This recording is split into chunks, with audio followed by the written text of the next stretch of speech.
Uh-huh. I sure will. Good morning, everybody. You are listening to The Voice. Come on, dig me now. One and only, Steve Harvey. Oh, yeah, man. Got a radio show.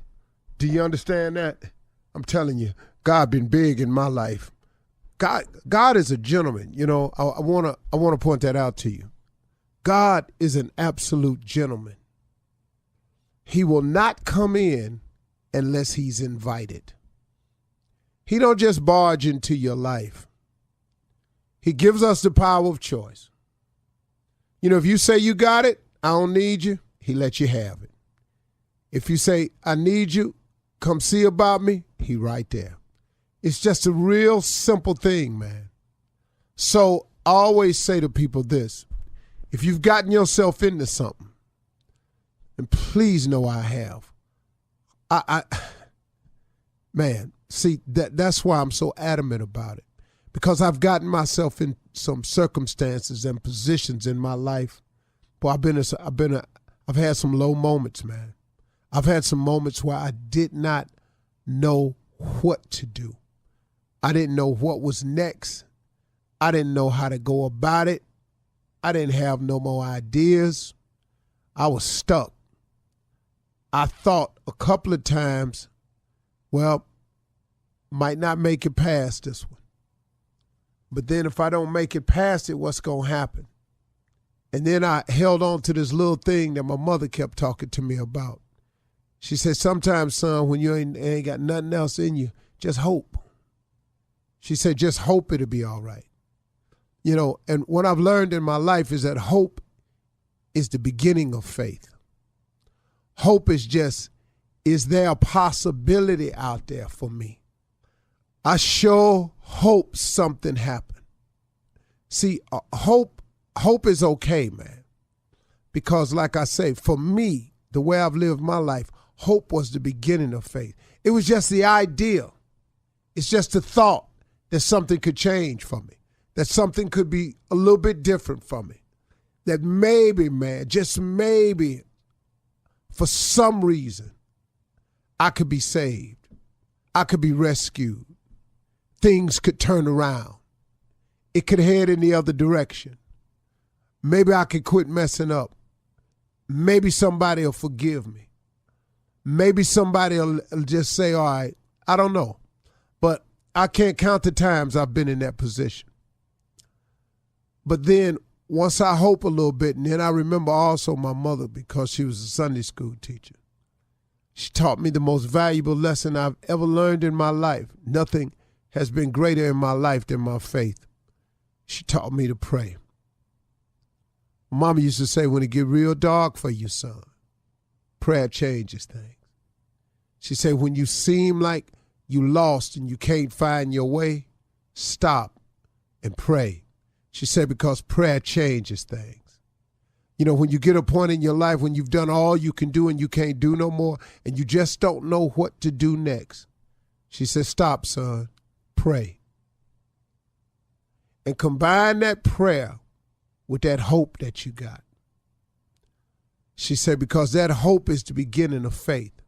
She said, if you pray just hoping, she said, if God come through for you, that'll give you confidence that he can do it again. And then after a while, you quit hoping. She said, and you start believing. She said, and that's when you're on to something. If you can turn that hope into belief, that hope into faith, that's the ability to believe in something that you can't see. But the key, though, to faith is you're believing in something that you can't see. See, hoping a little bit different for me. Now, I'm pretty sure, like I say oftentimes, I tell a lot of people who can explain this thing a lot better than I can to you. Hope is just kind of, I don't know how to say it, but I'm just telling you, hope is you just hoping it work out right. You just have a thought in your mind that, you know, man, wherever you are, whoever you are, whatever you are to me, God, I sure hope something change. Hope helps, man. If you ain't strong enough to have faith, have hope. Hope. And then if you pray with some hope, and God answers your prayer, then that hope gains a little confidence. And after a while, that confidence becomes faith. Now it ain't just hoping, but I'm believing. I'm believing in something that I cannot see. Faith has been the key to my entire existence, even when I didn't have any. It was faith, as I look back on it, that has gotten me here. And not just faith, but my faith. See, you will only get to where you're going in your life based on your faith. See, a lot of people get the word faith confused. Like, what's your faith? And then they start going down this whole list of all these different religions out here. But really, in essence, man, when I talk to people about faith, I'm talking to you about your belief. How much do you believe in the unseen? See, faith is the core of all that is happening to me today. It is the faith that I have in my relationship with God that enables me to just oftentimes, if I stay on the right course and believe a certain way and act a certain way, his blessings just pour. They just come. And it comes in a lot of little ways, too, I've started to notice. See, it ain't just, a lot of people think blessings is money. No, man, that ain't it. It's coverage. It's every time my plane lands safe. It's every time they predict bad weather and I get up in the sky and it don't be no bad weather. You know, this is favor. These are blessings that get poured out to me. Somebody call me and offer me something. Not money, but an opportunity. See, blessings come a lot of ways.